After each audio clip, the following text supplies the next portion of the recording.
Hello and welcome to Some of My Friends Read Comics. We've got Chris. Any judicial ruling is subject to review. We've got Vince. You can find out more about me in Sleepwalker number 18. Who the fuck is Sleepwalker? I've never heard of this character. Okay, well, we'll get to Sleepwalker. Hi, I'm Kia. We're talking about Infinity War today. Hooray! That movie just came out. Isn't that exciting? If you are here to, for us to hopefully talk about the movie, I guess we might talk about it a little bit, but this is mainly about the 1992 comic book series, which kind of has nothing to do with the movie, right? No, if you saw Avengers Infinity War, like, I'd like to read the book that was based on, don't read Infinity War at all. Yeah, go read Infinity Gauntlet. We did another episode on that a while back, which will have a lot of overlap with the movie. But this is the sequel to Infinity Gauntlet called Infinity War, which is a totally different story. Maybe, when the Infinity War movie has a sequel, it'll follow the story. I don't know. It's possible. This could be a spoiler for 10 years from now. But I think we're safe because it came out 30 years ago, 25 years ago. Yeah. Also, we're continuing our series on Crisis on Infinite Earths this week. We're going to be on issue number 2, but we'll talk about that at the end. So join us for that if you're here just for the Crisis on Infinite Earths thing. But yeah, Infinity War. So this is written by Jim Starlin, who has done a whole lot of the Marvel Outer Space stuff. We've kind of I at least have become a huge fan of his. I know, Vince, you've really him. Chris, you hadn't read a lot of this stuff either, and you've been really enjoying it, if I'm not mistaken, right? I have read all this before, but It's good. Never mind. I'm sorry. I was completely wrong. But yeah, I think we've all really found that we enjoy his work. In the last ones, he kind of did some of the drawing and some of it himself, right? But this time around, it's all wrong. Back in the 70s and the 80s, yeah, he was a artist and writer for Warlock. And then he also did, I think, a Death of Captain Marvel and some other stuff we've done. But here, George Perez did the first half of Infinity Gauntlet and then left. And now Ron Lim, who did the second half of Infinity Gauntlet, is taking over on the second half. Unfortunately, he's joined by Al Milgrom, an inker who is not very good. I didn't find that it bothered me. It was a little thin sometimes, but for the most part, I liked having a nice consistency throughout the art.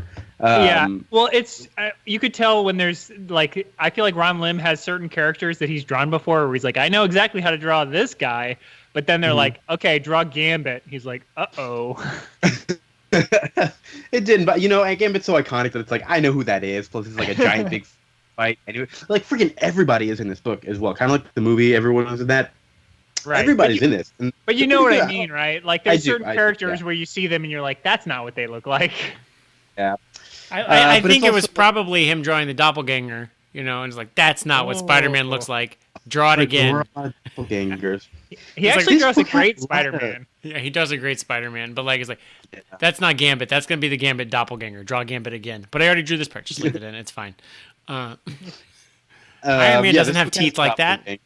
It's great. Iron Man with weird teeth and spikes. God, that was weird. I think we should just kind of jump into the story here. And, real quick, I will also say we've read a bunch of Jim Starlin stuff. There was that Warlock stuff of his that we read, which I'm really glad we read because it's come back to really help us with a lot of other stuff that we're talking about, including this. Was Magus in Annihilation Conquest? I know Warlock was.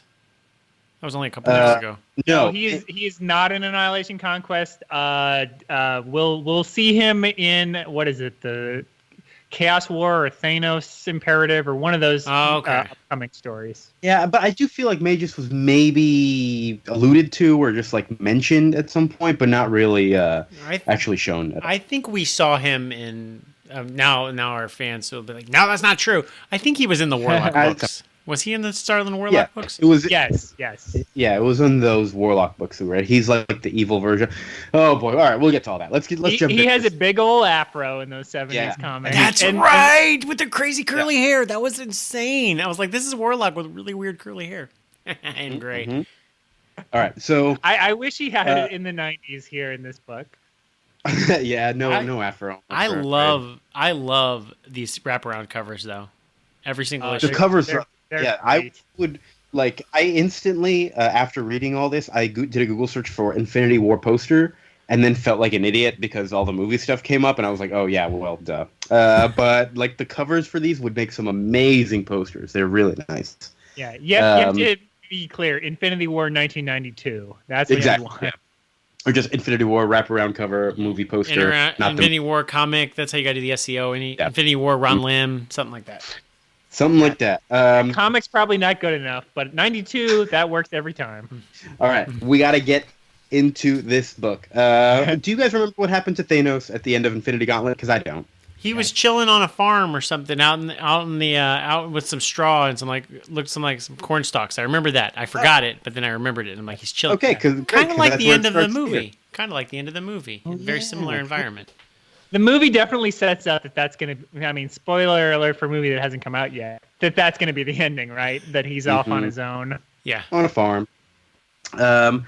There is a Thanos scarecrow hanging out. He's kind of doing his thing, and he's like, all right, well, time for me to get up and go investigate some stuff. Something weird, I think, is going on. Weird energy readings. A lot of that. It's a lot weird of people because pick you up start weird energy readings in this book, and they just go investigate. Yeah, the book starts with a Thanos scarecrow, and then Thanos goes to talk to a robot who looks just like Thanos, right? Yeah. And you're like, wait, I'm already thrown off my game. I'm like, I don't know what's going on here, but yeah, I was a little thrown off by that. And I was like, oh, okay, probably just a robot. It's cool. And then kind of throughout this first issue, we see a lot of evil versions of heroes attack the heroes, like an evil Spider-Man, an evil Iron Man from Maximum Carnage. Yep. Yeah. How did he survive this book and no one else did? Or did everyone else do and I just know Doppelganger from Maximum Carnage? I think that is a separate thing. I don't know if this is no, the that's exact him. same stuff. Oh, it is? He comes back, yeah. Okay. Oh, wow, interesting. I didn't realize that would be it. I kind of figured they would be limited to this and that maybe somebody just kind of reused the character design. No, his name is Doppelganger also, so yeah. Okay, cool. It's straight up him. We've got an evil Wolverine. There's an evil Reed Richards getting all tangled up with himself. Evil Iron Man. So ridiculous looking. Evil Wolverine is vicious. There's all this crazy stuff. If I could say for a moment, I remember about 10 years ago, I was on a message board forum. That's how cool I was, folks. And someone was complaining because I was bitching about Bendis's latest event, which was Secret Invasion, and he had 5 pages of Reed Richards just talking to people, and I was like, he could have had something dynamic with the art, and people were like, oh yeah, he could have had Reed Richards stretching in every panel and Iron Man blasting his armor in every panel. It's you look at this book, Reed Richards, stuff is happening in every panel of this book. Mm-hmm. It's great. This book is very fast paced in a way that doesn't feel like your head is spinning. It feels like everything is moving naturally and just something is happening in every it's just really well done. I think this might be the best plotted of all of Jim Starlin stuff that we've been reading because stuff just kind of keeps moving. I would have to disagree, but Chris, continue. Well, I think it's just visually interesting. It's not just character. I mean, there are some big group shots, but it's not just characters standing there in the mid shot where you see their chest up, where they're just talking to the camera, well, what do you think we should do about the Magus? Stuff is happening the whole time. And even if some of it, you're kind of well, this doesn't really matter. At least it's moving, there's never a sense of well, nothing's happening now. It's moving forward the whole time. Speaking of which, we should move forward. Let's keep going. Thanos is in outer space. He runs into Galactus and Nova. This is not the same Nova that we know from our Annihilation and stuff. This is a lady who's on fire. Is that the deal with her? Okay, cool. She's on fire and she's a lady. And I guess she works for Galactus. Yeah, Human Torch's former girlfriend.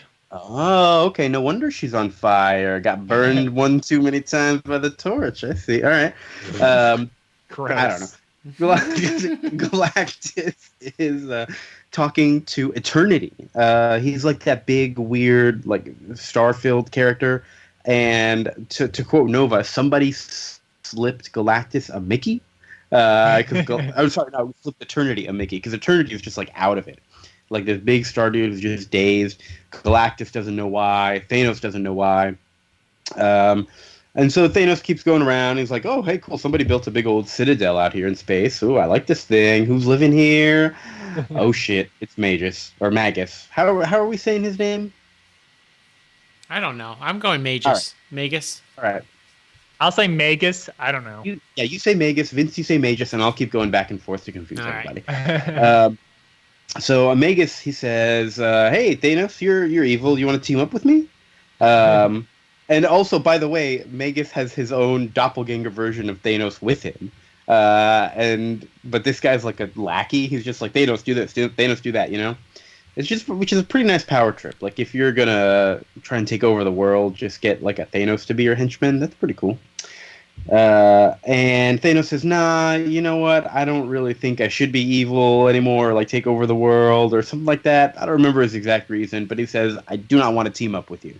And so Magus says, well, that's cool. I have a whole bunch of evil doppelgangers here, and we're going to fuck you up. And so Thanos teleports out, and it was a pretty good scene. Pretty much lays out everything that's happening here.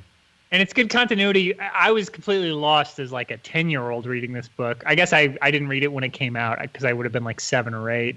But whenever I did read it, I was like, I had not read that Warlock series. So I was like, oh, Thanos hates Magus because of this, like, at the time, like 12-year-old comic that's not available in stores. Well, it's also not, we'll get to it, but issue 2 has like a great recap of everything, which I'm like, oh yeah, I really needed that. Yeah. We'll get there though. There's a few times in this book where it doesn't really bring you along very well if you don't remember a lot of the minutia.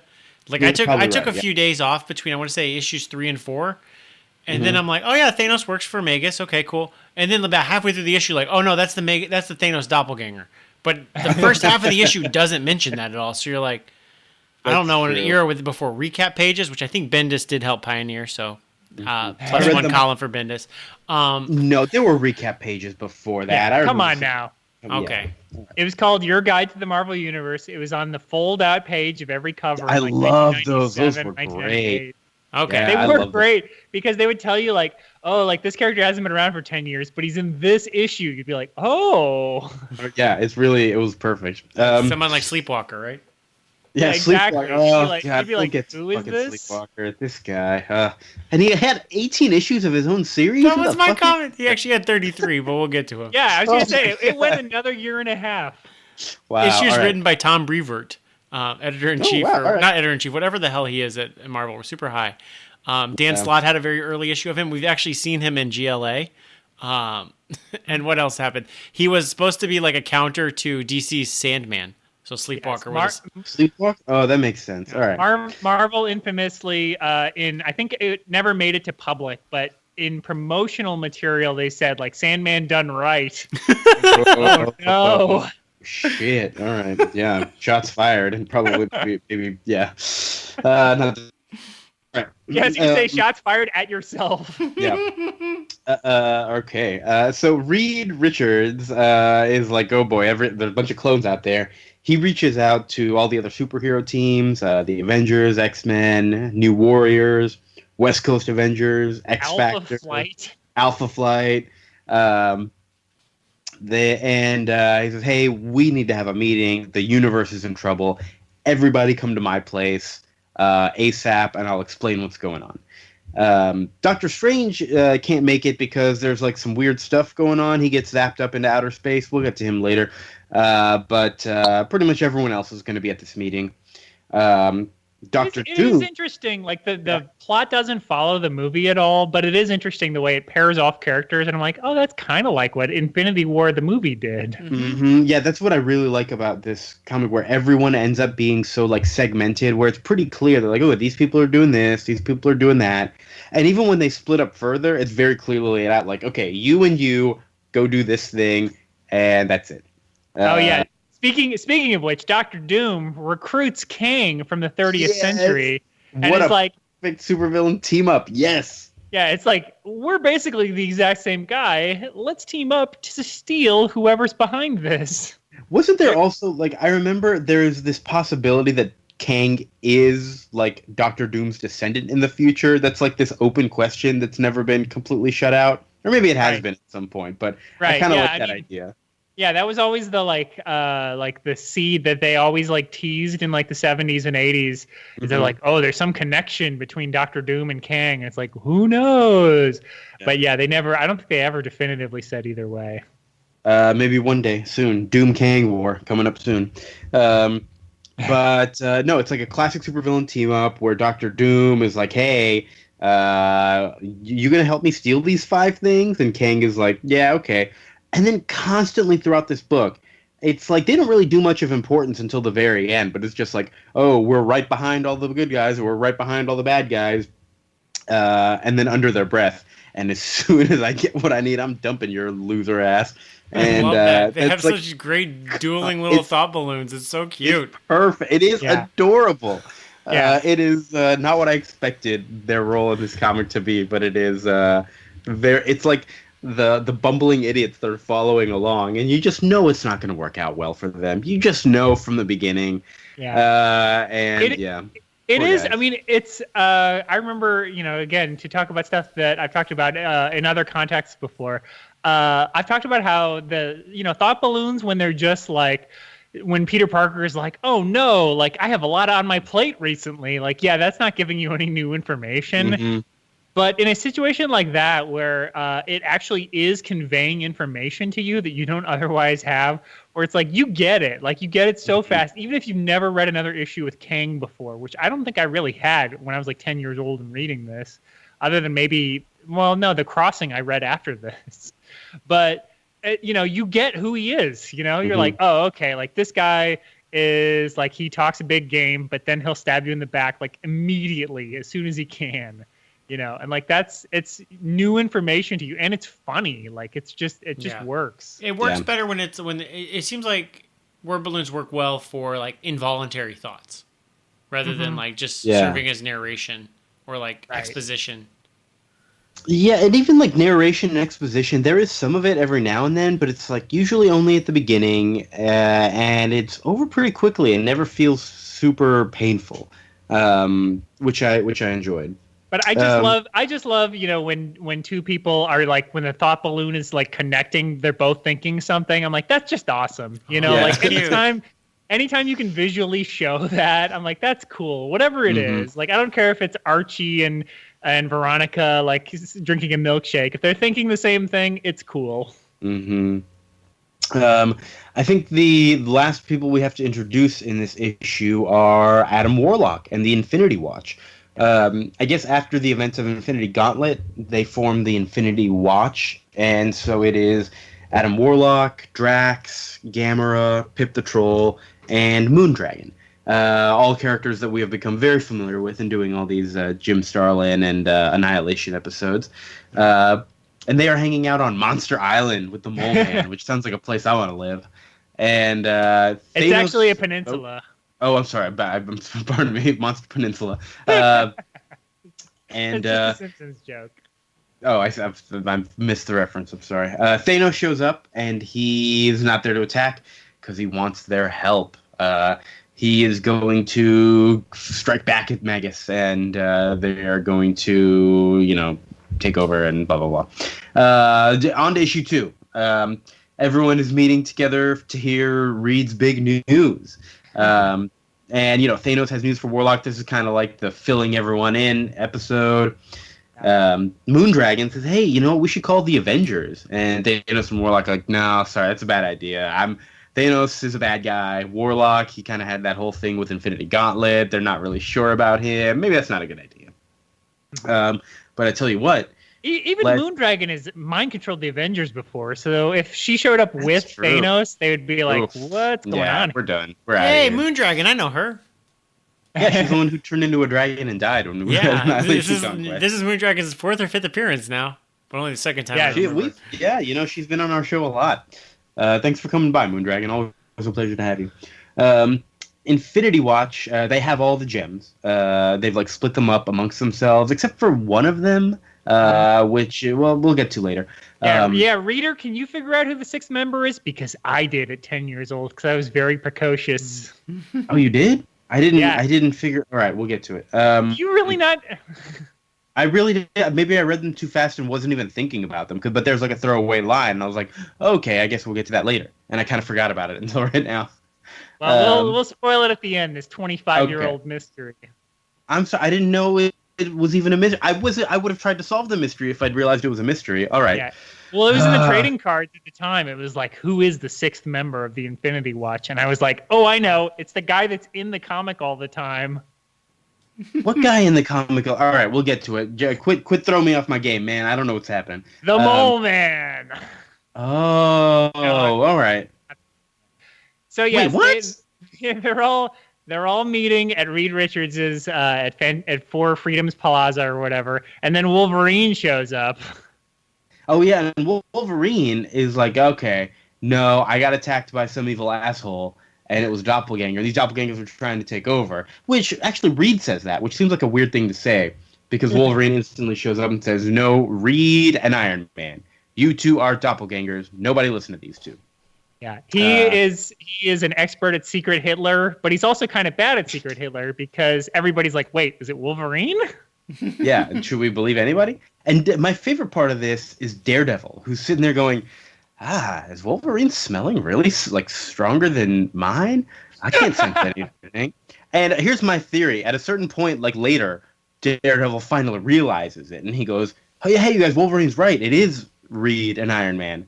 But my theory is that Daredevil had no fucking clue. He just didn't want to be showed up by Wolverine. So he said, oh, I figured it out too, everybody. I know. That's my guess. But we do find out for sure that Reed and Iron Man are the bad guys. Like, they beat up the real versions and they took over.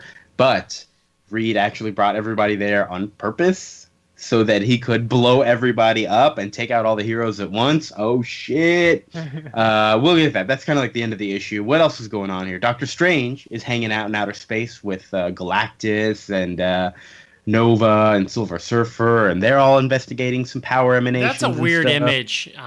Because, again, this book doesn't really care. Like, I guess Doctor Strange got taken away at the, in his issue, and then suddenly he's on a team with Galactus, but I kind of missed that part, I guess. Well, it just happens very instantly. I don't think we did miss it. We just kind of weren't shown it. Okay, cool. Because then I'm like, is this time Doctor Strange? And it's weird because like Doctor Strange, like he's almost like on the bridge of a ship, just like giving information to Galactus. And I'm like, this book has gotten weird, and I like it. It did get weird, yeah. Galactus has a very strange role in this whole thing, where he's just like another one of the guys, except he's a billion times smaller than everyone else. Yeah. Well, and it's also, like, this book, Infinity Gauntlet is more or less self-contained. This book had a lot of tie-ins. A lot of it was just like, oh, this issue, Spider-Man fights Doppelganger for a whole issue. And then, like, his supporting cast does stuff. Really? Okay. So there's only a few times that it mentions, like, check out this tie-in. And so I'm like, okay, there's only a few tie-ins. Cool. So, like, if you bought the trade of this, it's full of the tie-in. So it's kind of bogged down, honestly. A bunch of it's not really required reading, but it's just in there where it's just like, oh, like, find out how Doctor Strange did this. Find out how Fantastic Four recruited everyone. It's like, I don't really need to see that. I see. Yeah. None of it really bothered me. I just kind of assumed, like, oh, okay, it just kind of happened. But it makes even more sense knowing that there's, like, a tie-in to cover it all. But yeah, like some of it moves a little bit quickly in that sense, but again, not important for our purposes. What's really important is that Magus has been kind of watching everybody the whole time throughout all of this, and it's all part of his plan. He's like, yep, I knew they'd do that, and this is going to lead to this part of my plan, and that's going to lead to this, and he's pretty much doing that for the entire time. Until I say otherwise, just know that Magus is doing that, and that's it. This issue also has his recapped origin that we mentioned. So. This was the whole thing where they're on Monster Island, Monster Peninsula, and they say, all right, well, here's our plan. We're going to teleport over to Mistress Death. She's got that Infinity Well. We're going to gaze into it, get all the info that we need. And yeah, give us all the recap of Warlock and how he split up. It was an alternate future where Warlock went evil and became the Magus who wanted to take over the world, but they managed to defeat him by completely eliminating that timeline. But then after the Infinity Gauntlet scene, the whole series, Adam Warlock takes control of the Infinity Gauntlet and is like, oh no, it's too powerful. I have to protect the universe. And in splitting up the gems, also splits himself up into all the good and evil is removed from him, and so the evil has turned into Magus, who is back there to destroy everything again. And so that's how it was reborn. Go ahead. And I guess he remembers, like, hey, I used to exist. Then Warlock and Thanos made me not exist anymore, and that sucked. So I'm mad about it. Well, I guess so, because it is the evil that came from within current Adam Warlock, who remembers all that happening. Mm-hmm. So I guess that makes sense to me. Didn't bother me that he remembered all that. But yeah, he is super mad about everybody forcing him to not exist. Seems like, I'd be mad about that too if you eliminated the timeline in which I'd been born. I'd be cool with it. You'd be cool with it? I guess you'd have to be if you were eliminated. Yeah, folks, this timeline, not so great. We'll start over. Yeah. And so after Magus was reborn, he wrestled some sort of power from 5 different sources. Ooh, what could they be? Yeah, interesting. Let's see. In Moondragon and Pip, afterwards, a little bit later, show up to Earth to be like, all right, why don't we just show up alone? We'll talk to the Avengers and everything and see what's going on. They show up. They see a bomb go off in the building, and they go, all right, we're out of here. We're going back. We're done with these folks. That was pretty much it. There's a fun little amount of humor in this book, a little bit of comic relief every now and then. It's not a lot, but it's just every now and then when I'm not expecting it, and I found it very pleasant. Yeah. There's a moment where Beast is ordering pizza for everybody in the background because everybody's hanging out at Four Freedoms Plaza. We should explain. Did Four Freedoms Plaza, where the Fantastic Four live, did it get blown up? No. Sue managed to contain the explosion, sent it upward. So that's why it looked like a cool explosion, and nobody got hurt. Best of both worlds. It's really funny, though, because when we start jumping around in the Marvel universe, I'm like, they don't live in Four Freedoms Plaza anymore. I thought they lived in the Baxter building. Oh, I guess this is how it went away. Okay. Cool. Yeah. But then it comes back at the end, so... Yeah, no, it didn't get exploded. Nothing happened. Magus and fake Thanos show up to take back all their clones, and everyone's like, oh shit, that was Thanos? And who's that purple guy with the afro? Is that Adam Warlock? It kind of looked like him, less gold, but that was definitely still Adam Warlock. All right, so we know for sure that Thanos and Adam Warlock are the bad guys. Yeah, and that didn't make a lot of sense to me. It made perfect sense. I'm not a big fan of mistaken identity sort of stuff of like, oh boy, we could just talk this out and everyone would be friends. But for for Magus to show up with an evil version of Thanos, and for them to reclaim their Reed Richards and Iron Man clones, it's like, oh, all right, that kind of sets things up very nicely, especially when his whole plan is to just sow chaos within everyone and make them fight. Nice.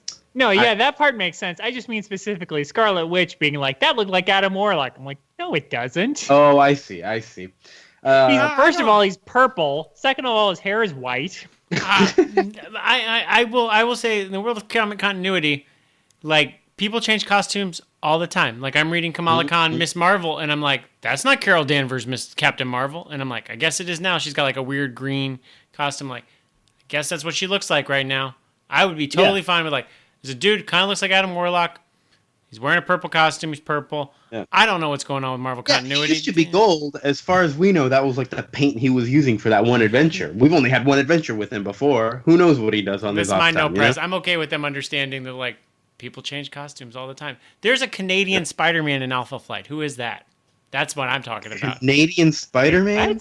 What are you talking about? When Reed Richards is talking, there's a guy that looks like Spider-Man, but he's got a little maple leaf on him. I don't know who it is. I was like, Spider-Man in Alpha Flight at one point? I don't know. I have no idea who you're talking about. Guardian, Vindicator? I think that might be Vindicator. He really doesn't look that much like Spider-Man except that eye thing. He's got the same Spider-Man eyes, but he's half red, half white. Yeah, I'm not sure. I'm okay with. I'm at this point. I'm like, I don't know who anybody is. I don't think that's a big. Well, there's even that's why it's such a reach, though, Vince. Because you could be like, this could be anybody. Here's the thing. That I guess what that's I love true. about this book. At one point, Magus is talking to his Thanos clone, saying like, "All right, here's the list of who's important. Basically, all these heroes here, none of them fucking matter. They're just there to fight and create chaos." And that really, for me, was just like, oh, okay, good. I don't have to worry about anybody's specific name. Great. Whoever Captain America's hanging out with doesn't matter. They're just cannon fodder. They're decoys. Don't worry about them. They don't.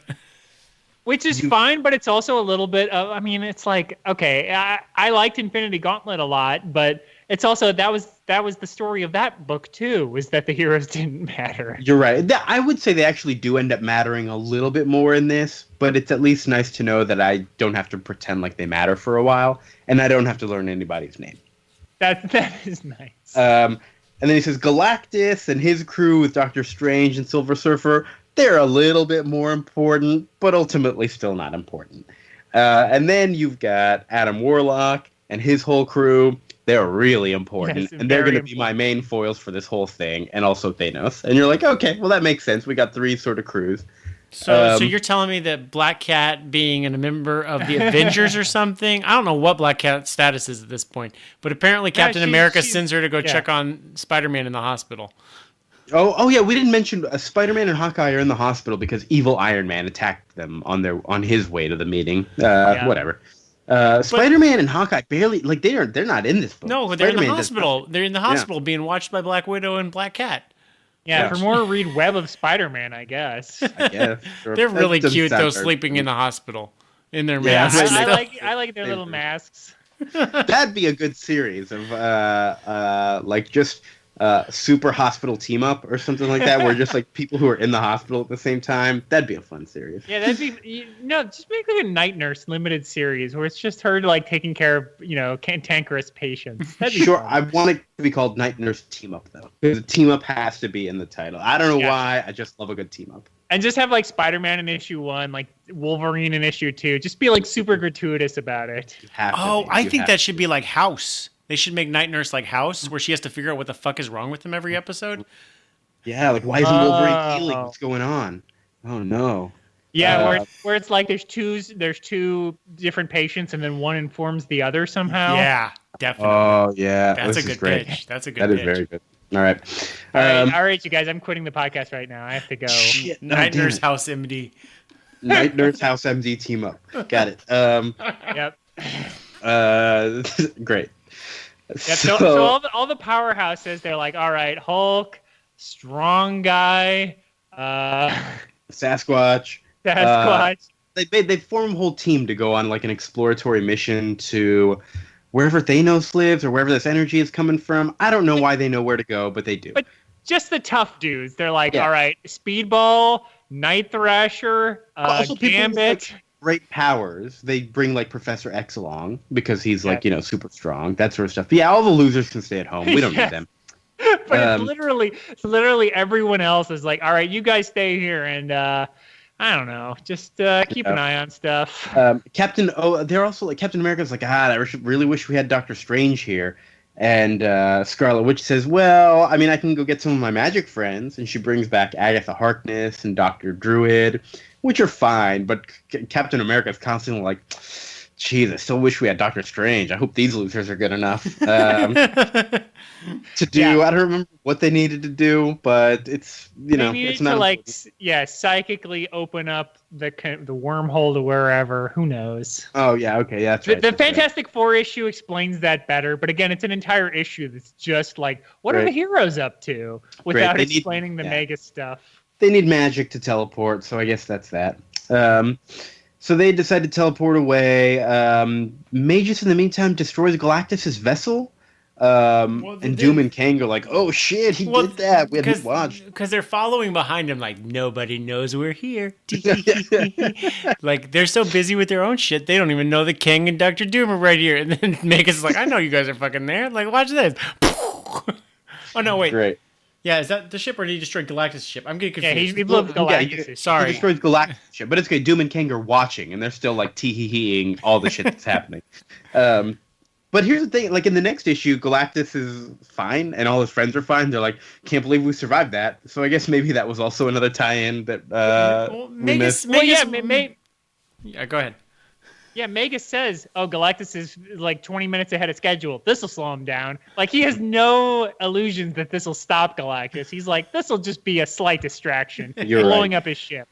Vince, were you gonna say something? That was the exact same thing I was gonna say, but Chris is far more articulate than me. Great.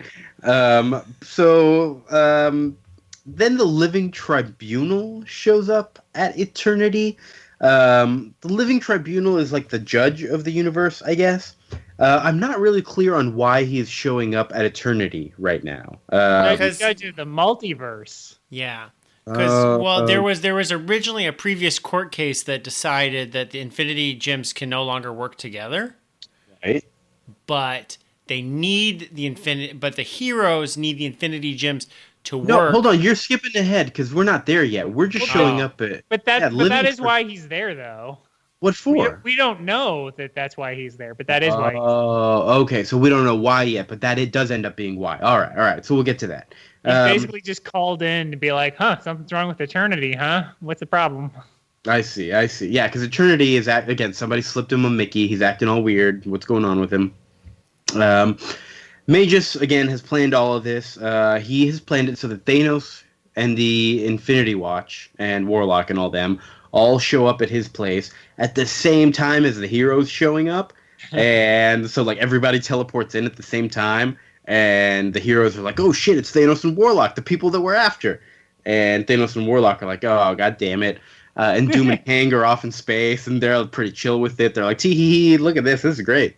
And Infinity War #4 is pretty much a bunch of big fights at the beginning. Yeah. The heroes are all doing their thing on out in outer space versus the Infinity Watch. You've got Doom and Kang doing all their banter constantly. You've got a bunch of clones. Go ahead. Doom and Kang do find out what is Magus's power source. He doesn't have the Infinity Gems. He has cosmic cubes. Cosmic cubes. He has 5 cosmic cubes. I didn't know there was more than one. That was a hell of a shock for me. Actually, it wasn't really. It's like one cosmic cube. There's one cosmic rectangular prism. There's one cosmic diamond. There's a cosmic clump. They're cosmic containers. Doom is like, we call them cubes, but they're not all cubes. Yeah. But I'm like, holy shit! And I know cosmic cubes are pretty powerful. In the movie, they like can the make Avengers anyone movies, a Nazi. Well, in the movies, it's been a little different because there was one cosmic cube that like got shattered and had an Infinity Stone on the inside, right? Yes. But in the comics, cosmic cubes are kind of different. Like they store energy. What do they do? I don't really know exactly what they do, but they have the power. Writer's tricks. Yeah, they have the power to change a lot of reality. Yes, they are. They're basically all the reality gem from the Infinity Gauntlet. They obviously the Red Skull had a cosmic cube. The Beyonder, that started the first Secret War, turned out he had a cosmic cube. So they've been used a number of times, but we'd never seen 5 of them like this, being like, this is equal to the Infinity Gauntlet almost. Yeah, pretty crazy. We've also got people back on Earth. Magus has sent a bunch more evildoer clones down there to fight. Just to fight the scrubs. Yeah, for no reason, just to keep them busy, which is like, all right, cool. Just to fight Justice and Firestar, so they have something to do. Yeah, none of them are important, but we do learn that whenever they defeat one of those clones, they just automatically get respawned, which is very smart of you, Magus. Good job. I also like the, and I think it's referenced in either the first or the second issue. They reference the Cthulhu-ish touches on the doppelgangers, which is they are made of tentacles basically. So if like you kill them, they just break down into these tentacle monsters. It's really gross. It is. I really like the design on them though. I think they're very neat. Meanwhile, Galactus and their crew are hanging out. They survived the hit from Magus, and Galactus is like, all right, I think I'm going to use the Ultimate Nullifier on this motherfucker. And the Ultimate Nullifier is like how they beat Galactus the very first time around. It's like a magic, basically a Deus Ex Machina, right? that I hadn't really seen other than that. I assume it's come up before in other times, but I mean, it's most famous because it's the thing that beat Galactus the first yeah, time. yeah. So I didn't know he was holding on to it, but he's got it. He shows up and he's like, "Well, wait a minute. What are all these heroes doing here?" And Silver Surfer says, "Oh no, there's got to be trouble back on Earth. We need to send Doctor Strange to Earth to help them." I'm not sure about his logic there, but that's what he does. Well, Galactus is like, "No, that's stupid." Oh yeah, and he's like, Silver Surfer, your morality and shit. God damn it. I think that's a quote from the comic. Galactus says that. Yep. And then Galactus uses a device that I wish would appear in more comics. He says, I need to figure out what's going on. He uses a device to learn everything from everyone to figure out like why everyone's there. But then at the same time, everyone else also learns everything from everyone. And so everyone is like, oh, wait a minute. That Warlock is a good guy. And that Thanos is actually also on our side. That was another evil Thanos that we saw. And everyone is kind of cool with everyone all of a sudden, which I liked. Because I hate cases of mistaken identity. I love that in this story it kind of made sense, that like gave them a genuine reason. But then when they start fighting, it's always like, you know, if a conversation could solve this problem, I've kind of got a problem with it, and so I'm glad Galactus used some magic shit to make that go away. I do like that because Hulk is in his jerk Hulk persona. He still wants to fight Thanos, and it's just like, you know, he's not against you. And he's just like, I just don't like him. Yeah, I always like when the Hulk is like in big, strong Hulk mode, but also capable of speech, like normally. It is, but he was also a jerk. It's great. You've got Galactus, who sends Thor to the moon for some reason. I guess so that he can hang out with the Watcher and watch two Earths form. Magus has created a second Earth. Yeah, we're watching Crisis on Infinite Earths as it's happening. We are. It's literally happening at the same time. This is starting to merge in my head. Like, I'm not gonna lie. Yeah, it's all right. We'll make sense of it. There are two Earths, but really it's just that Magus is trying to recreate the Earth completely. So he's already made like an image of the second Earth, and once it all gets absorbed over, Magus will be in full control. Or something along those lines. You know what that second Earth would be really good for? The half of people for overpopulation. Ooh. Oh, yeah, there you go. I mean, that's what Counter Earth is for. It's on the opposite side of the sun from us, and it's you just take half the people from here and you put them over there on Counter Earth. We haven't really read anything with Counter Earth, have we? No. I think Warlock had it, or at least referenced, but yeah, we haven't read anything that dealt with it. The last season of that Spider-Man 90s cartoon turned into Spider-Man Unlimited, and it took place on Counter Earth. Oh, yeah. High Evolutionary goes to Counter Earth. Yeah. Mm-hmm. But anyways, yeah, this is not Counter Earth. This is like we can call it Doppel Earth. How about that? But really, it doesn't matter because we don't actually go there. It's just sort of that New Earth is slowly kind of turning into it, and so they need all the psychics to like fight it off. There's a great line that Thanos has. He says, "Oh, by the way, everyone on Earth is entranced," or something like that. Out of nowhere, I was like, "What?" Yeah, that's when it's like, check out Sleepwalker number 19, folks. Yeah, it's number 18. I'm sorry, excuse me. The editorial notes pump that issue twice.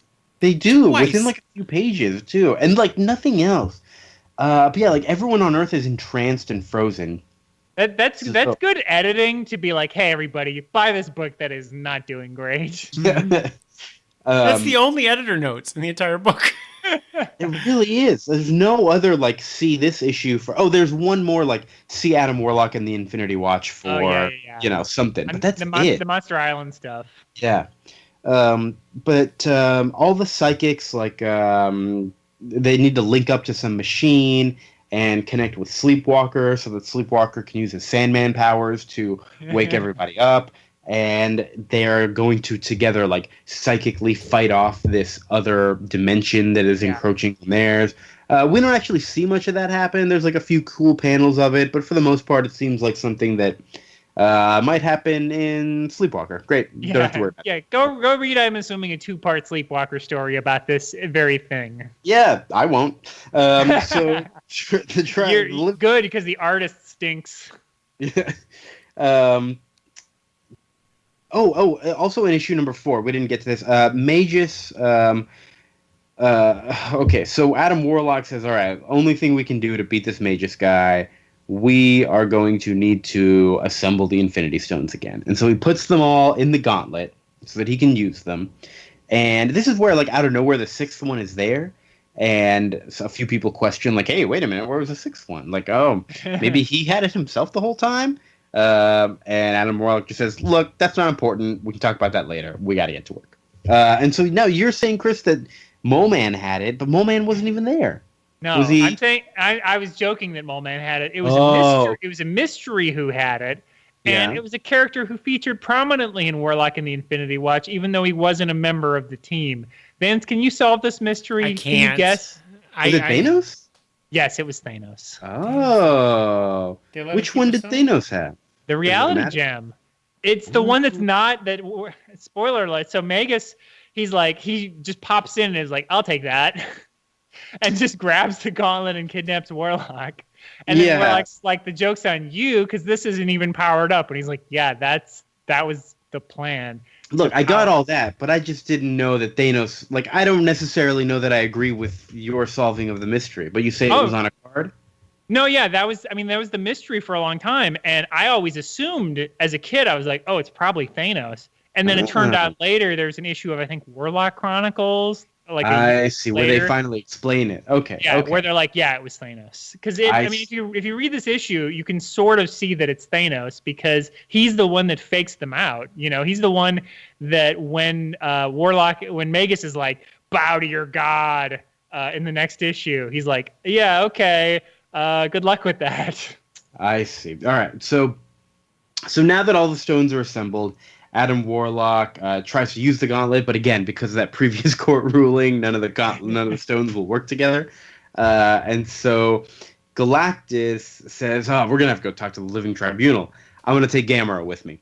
And so they go to the Living Tribunal, and then Magus shows up in a portal. It takes Adam Warlock and says, "All right, I've got Warlock. I've got the stones. It's all mine." Thanos is walking around saying, "All right, oh, hey, we can use this thing, can't we? The Ultimate Nullifier? Hey, Quasar, you go use this thing. It might kill you, but that's okay." Cool. Yeah, I'll do it. cool. Thanks. I'm not going to die until Annihilation. Sounds okay. Cool. Yeah. I do like how Thanos psyched Invisible Woman into finding out where the Ultimate Nullifier was. He's like, I hear Galactus has some kind of ultimate, and then Invisible Woman like looks right at it, and he's like, there it is. Yeah, it's very weird.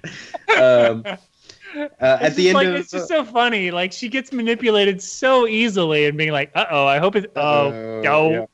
I gotta say, the women aren't treated particularly well in this whole series. They're often used, like Black Cat and Black Widow, just used as nurses for Spider-Man and Hawkeye.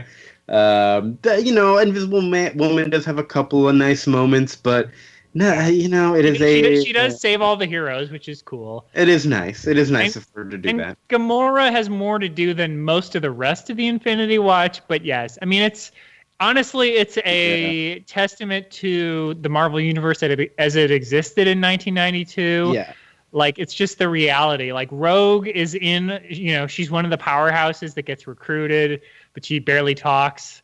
Also, just like Warlock, Magus, and Thanos are the 3 main characters of this thing, and 2 of them are the same person. So, and then all the like Doctor Strange and Galactus and Captain America and all these characters are all Scarlet Witch has a lot to do. And she does a good job of assembling a team, even though Captain America's bad-mouthing her team the whole time along the way. I think Starlin's doing what he can. He is. But it's also 1992, so doing what he can is still not what you would expect from a book that, if it came out today, you'd be like, oh, you could probably do a little better. Yeah. But stay tuned for the end of this story because there might be a female character coming up. You're right. There might be. So Thanos.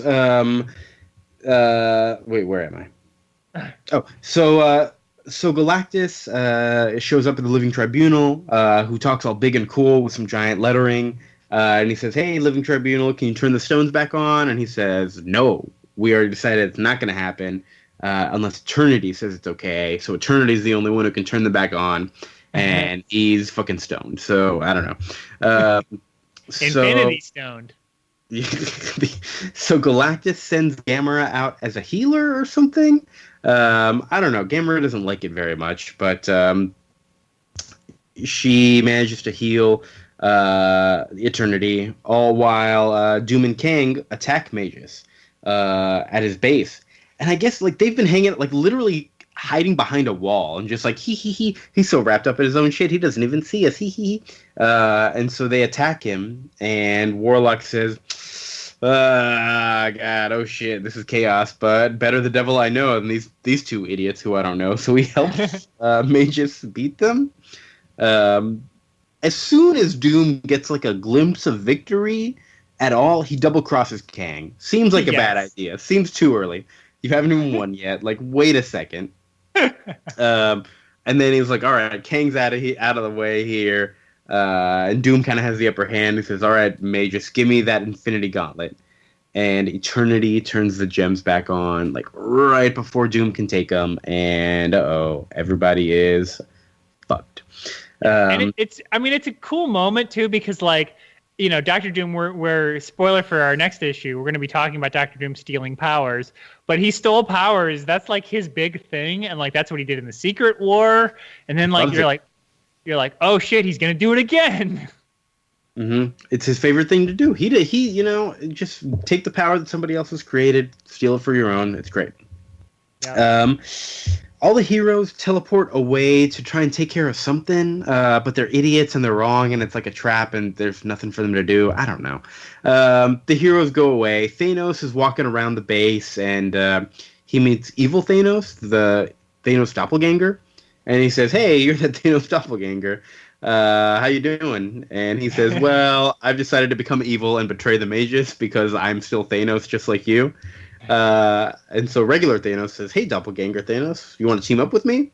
And he says, real Thanos, come on, I'm too smart for that. I know that there's only one Infinity Gauntlet. We can't be friends. I do love that whole scene. That's a really good one. Because he's like, so it's Thanos versus Thanos. We find out in the next issue, real Thanos won. Yeah, we unfortunately don't see it. We don't see it, and so I would want you guys to pitch to me how real Thanos beat fake Thanos, even though they are the same person and they are clones of each other. How could this have been possible? I would love to see it. I don't know. It sounds crazy cool to me.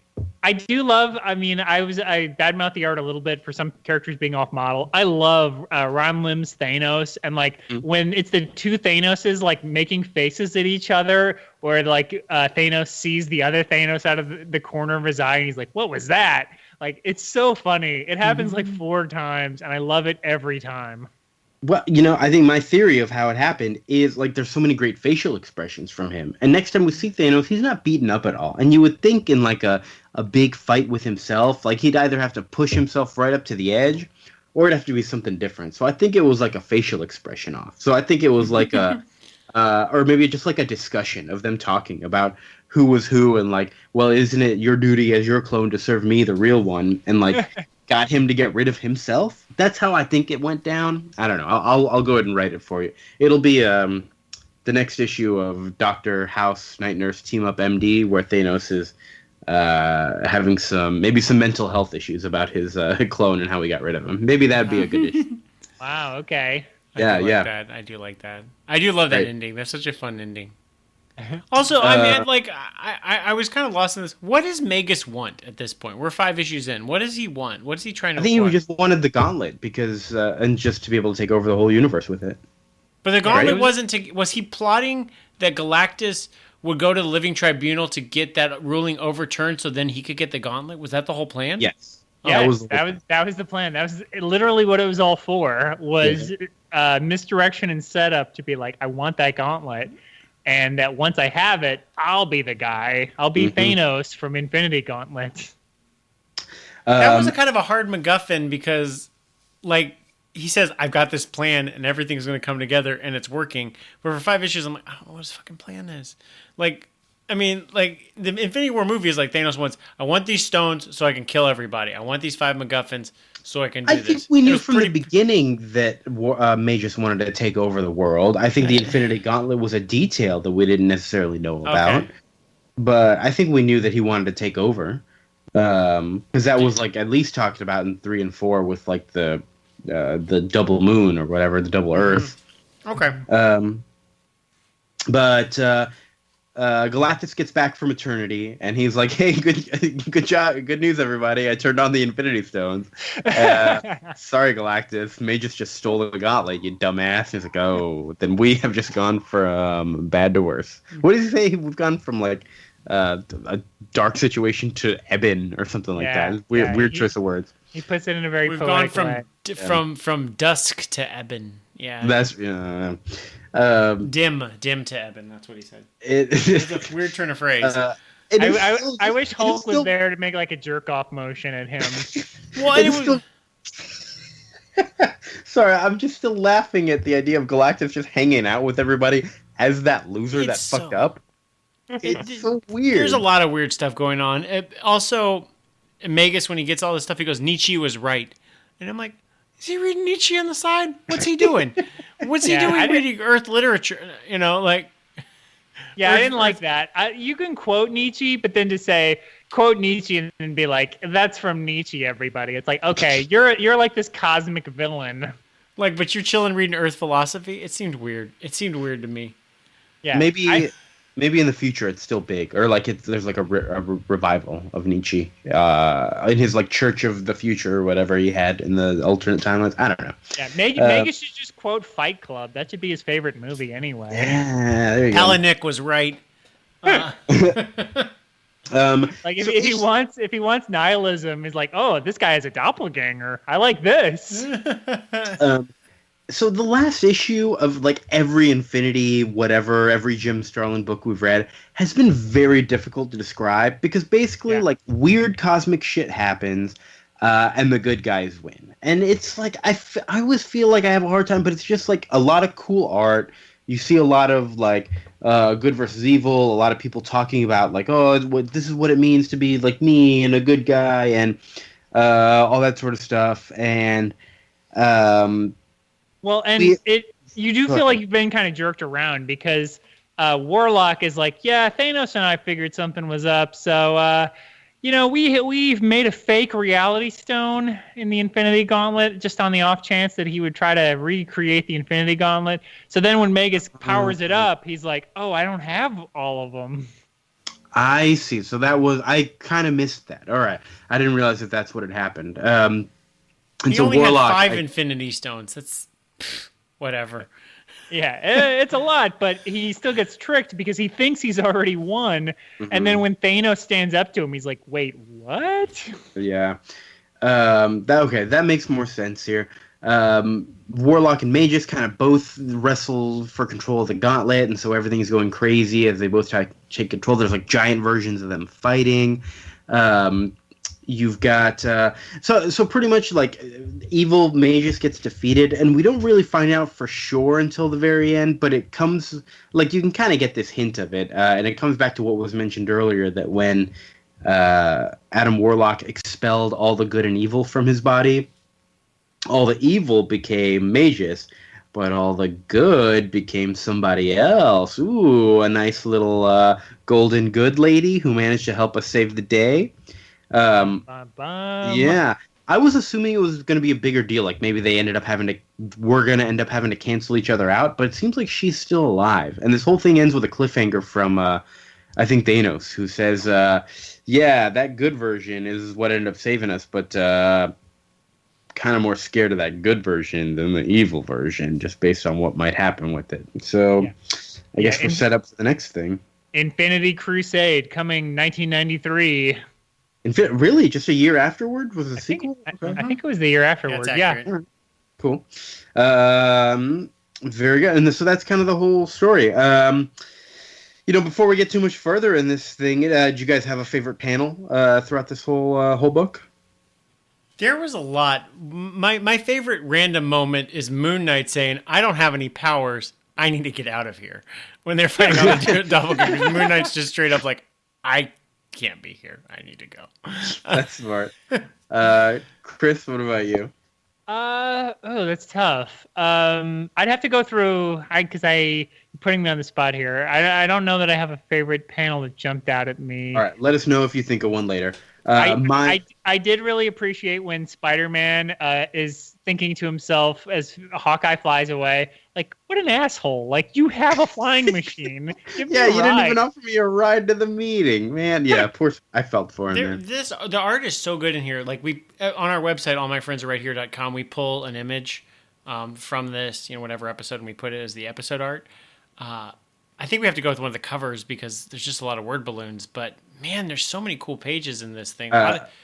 Yeah. So if we can get to my favorite panel, I'm going to disagree with you. I'm going to make an animated GIF for our cover this time. Nice. Because my fucking favorite was when Thanos is, I don't remember where they are. It's like some cave planet. He's talking and he stops for a second because that fake Thanos doppelganger is like hiding behind some rocks looking at him, and he turns back and that guy's gone.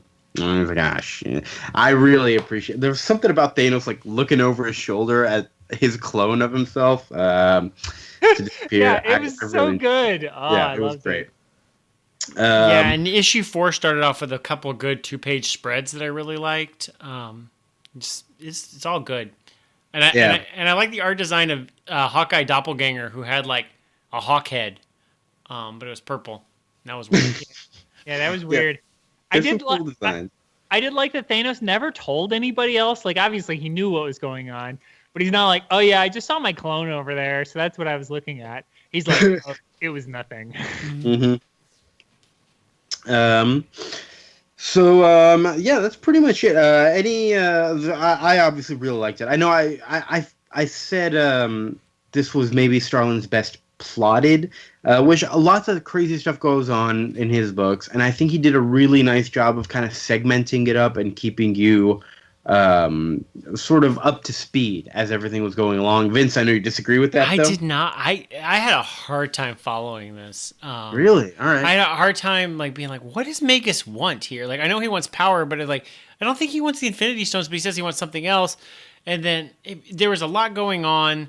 I then read like some like online reviews and synopsises just to kind of brush up instead of rereading the book right before we did this, and I was like, that happened and that happened. Like, I missed a lot. Apparently, I did not. I missed some key plot points along the way. It's a long book. It's like 6 40-page issues. It's a big. It was longer than I was expecting. So I was kind of rushing to get it all read for this as well. But I also it didn't bother me because I did enjoy it the whole way through. Yeah, I don't like Magus.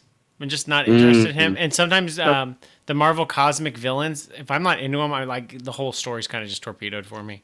All right, that's fair. Chris, what about you? What are your thoughts?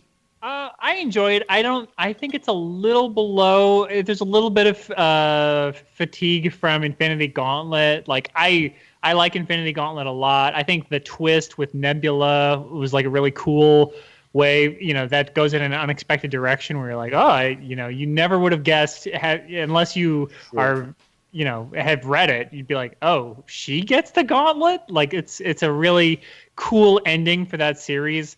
This book doesn't quite live up to that. Perez, I think, is a slightly better artist. At least he's went on the group stuff.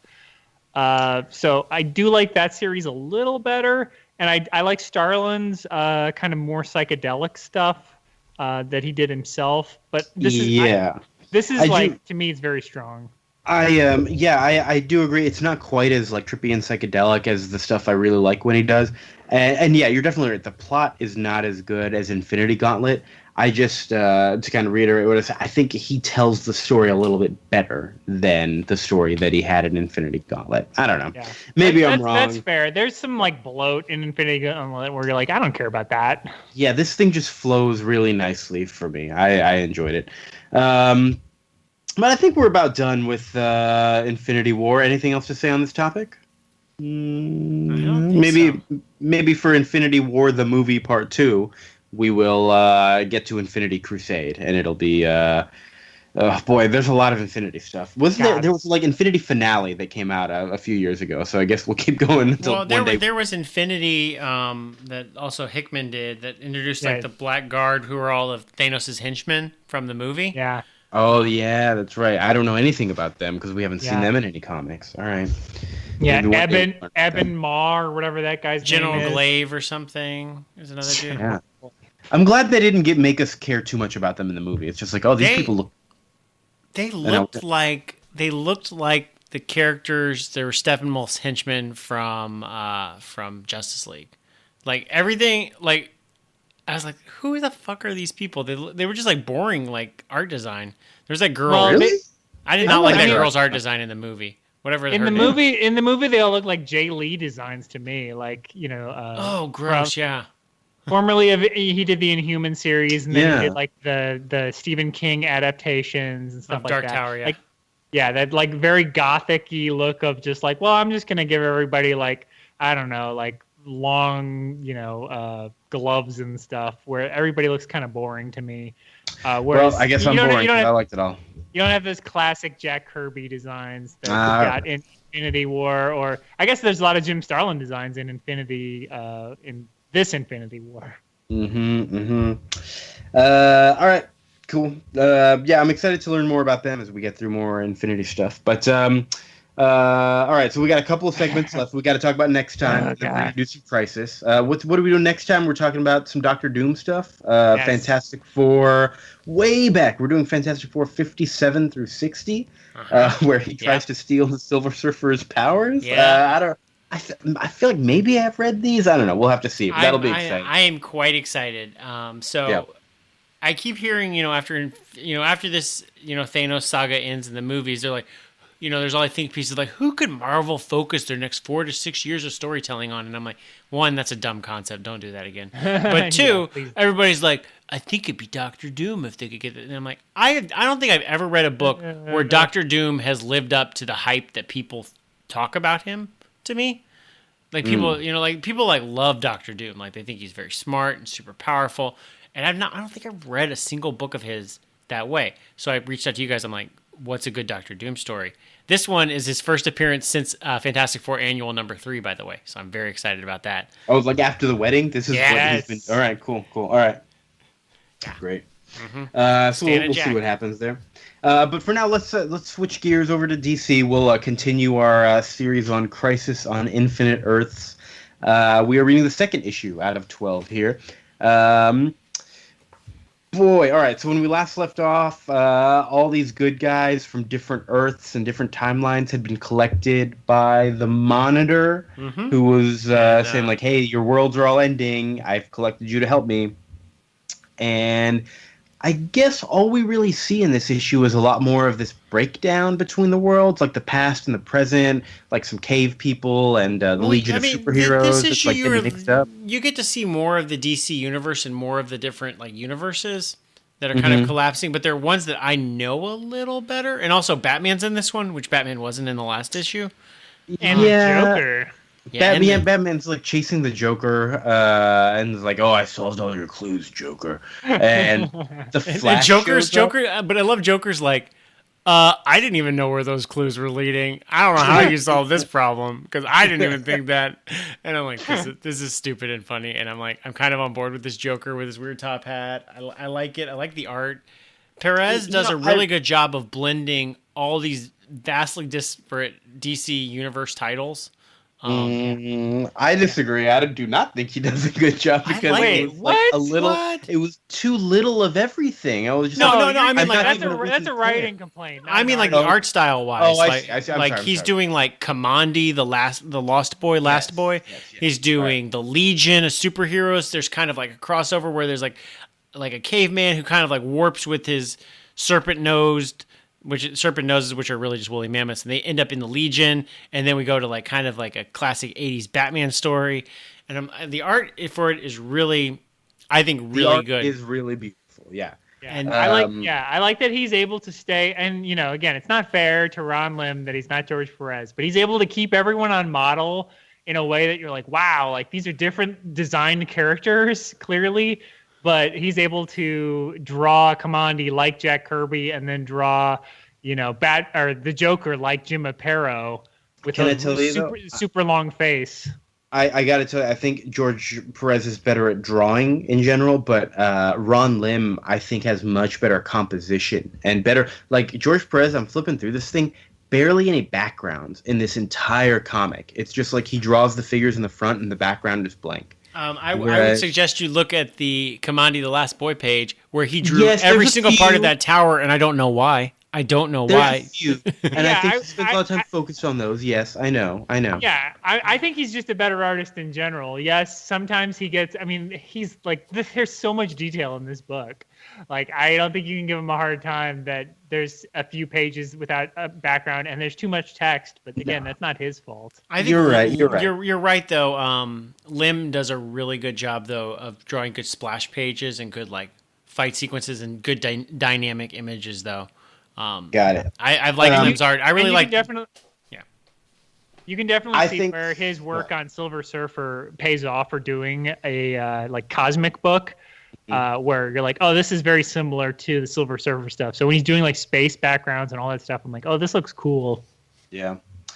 So I remember in the last episode, I was pretty hard on Crisis #1. I didn't much care about anything that was going on. And I got to tell you, this issue did not change my mind. Like I had high hopes with the Batman bit, but then I was just like, oh, well, this is just kind of like a dumb throwaway gag so that he can see the Flash show up. I guess at this point, Flash had already been gone from the DC universe, Barry Allen, and this was him sort of like coming back from the, what do they call it? The Flash Point, Flash Power, whatever. The Speed Dimension, whatever the name is for that. He's like Force? Speed Force, that's it. Yeah, that sounds right. I agree with you though, Kia, because I was like, Batman, now it's on. Now I care. And then it's like, I don't give a shit about the Monitor. And I don't give a shit about Lila, the Harbinger. They spend way too long on characters that are not really fleshed out. It's everyone, nobody's talking about their feelings or anything. Everyone is just there to advance like a piece of the plot without actually advancing themselves forward. It's like, oh, we're watching this happen now, and we're watching this happen now. Everyone feels like everybody's watching something happen. I don't know. I will say, yeah, there are some cool moments in this though, and I feel like I don't like the Monitor. I'm not gonna lie, I don't like him. But go ahead. But I really like that after the Batman segment ends, then there's this big 2-page splash of like all the heroes that have been recruited with like their little like names above them. I'm like, this is good. Now I know who Psycho Pirate is, even though he doesn't look like a pirate. I know who everybody is here, and I like that. And I also like that everybody's like, let's just beat the shit out of this Monitor guy. He's probably lying. And Superman's like, old Superman is like, what does he say? He says, if he's telling the truth, then we'll save our worlds. That'll be perfect. It's good. But if he's lying, we're like the greatest superheroes. We could definitely beat him up. Like that's no problem. Like, could you imagine anyone who can take us? No, so we'll be fine. Yeah, I really like old Superman's practicality there. I really like that moment. And then I like also when Kamandi the last boy is walking and he's like, "Hey, Superman!" And it's old Superman. And he's like, "Oh, he must have met a different universe Superman of mine." That's cute. I like the novelness of that. I think that's I really like this Superman. I really like this Superman. Did we ever actually get Super Dad? Yeah. Did we ever get his name in this comic, the Kamandi, the Lost Boy? I don't remember them ever actually saying it. It said Kamandi. Did they? All right. Yeah. Because for the longest time, it's just like, who's this random-ass caveman? I guess he's part of the story now, but I guess he's a future caveman, Kia. He's the last man on Earth. Oh. Yeah, he's starring Will Forte. Yes, exactly. That stuff. It's the third panel. It's a description. In the world of madness lives Kamandi, known to many as the last boy on Earth. I know Kamandi from the Wednesday Comics book. If you remember that one, do you remember Wednesday Comics? I know what it was. I never read it. With the giant like 1-page. There was like 12 different 1-page stories, and they were like giant newspaper size. And so, and I got to hardcover it, and so Kamandi's just like this beautiful, like Kirby-esque art for like 12 like classic newspaper strips. That's the best. That's one of the best books in there. It's beautiful. I don't remember reading the art on that one, but that one's really good. Maybe it's because I was less familiar with any of these characters. This book did not do a good job of teaching me about any of them, or getting me to care about any of them. I guess my Marvel bias is showing, but I'm sorry. I just could not bring myself to care about whatever Psycho Pirate was dealing with. Oh, I did not care about that at all either. But I mean, I do feel like there's a little bit of padding here, but I like that we're getting, like Superman has some cool moments. We're getting to see the team and everything. This did feel like more exposition, because I still don't really quite know what the goal or what the story is. Just that something is eating up the Earth and everyone is starting to come together. And so, I'm still remaining hopeful. We'll see what this is, But yeah, that's all I know so far. But yeah, we're introduced to the team a little bit. We get to see, there's some cameos from like the Legion of Superheroes and stuff like that. I like seeing them because I like the Legion of Superheroes. And then we've got these mysteries with what's going on with what's her name. Lila Harbinger is somehow like, I will betray you. Well, no, because that's not really a mystery. We saw that happen in the first issue, right? Where she was on like some ice age somewhere or other. Yeah, but we still don't know what the deal is with that. Okay, well, we know that she's evil, and we know that it's going to betray her dad. Yes. So it's not her dad; it's her her monitor. Have we uncovered the mystery of why this guy has mutton chops and fork hair? No. Okay, great. Hopefully maybe an issue 3. 10 more issues. 10 more issues. All right. I do like that Monitor, Psycho Pirate leaves the team and he's like, and Lila or Harbinger is like, well, that's okay. We'll just get like another hero. It's like, I liked Psycho Pirate way more than like 2 other heroes on this team. Look, like, those guys are losers. I needed Psycho Pirate. I don't need these other 2 guys. Yeah, they're way more important than these other people that I don't even need here. Why did I even get them? I need Psycho Pirate. Yeah, that was a good part. But yeah, I guess we'll have to wait and see what else happens. I've got nothing else to say about this. You guys have anything? I think it's I'm hoping it starts coalescing around people I care about. Yeah. Have we seen Wonder Woman at all? We saw like alternate universe Wonder Woman. Yeah, right. We haven't seen regular Wonder Woman. Yeah, we see Batman for a quick second. I know Supergirl's obviously going to die in this book at some point, right? So she's got to show up. She does? Spoiler alert, man! Come on. I think every Kryptonian dies, right? Is that a big? Yeah, that cover that everybody's parodied and referenced, where Superman's holding Supergirl's corpse. Yeah, my hardcover has old Superman holding a dead Wonder Woman and young Superman holding a dead Supergirl. Yeah, but like Supergirl's still alive, so it's fine. No big deal. That was a big deal when she came back. That was a big deal when she came back, though, right? Well, yeah, when she first came back, she was like an angel or a clone or something. She wasn't allowed to be a Kryptonian. All right, I've stopped caring officially. We'll see it when we get to those issues. I'm shutting it down. Good night, everybody. It was fun having you here. Join us next time for Dr. Doom. Vince, Chris, any final words? This is a bad time to say that I'm an angel or a clone of Chris. Oh God! All right, Vince. I can't even. Okay, just laugh. All right, we're out of here. See you next time. Bye.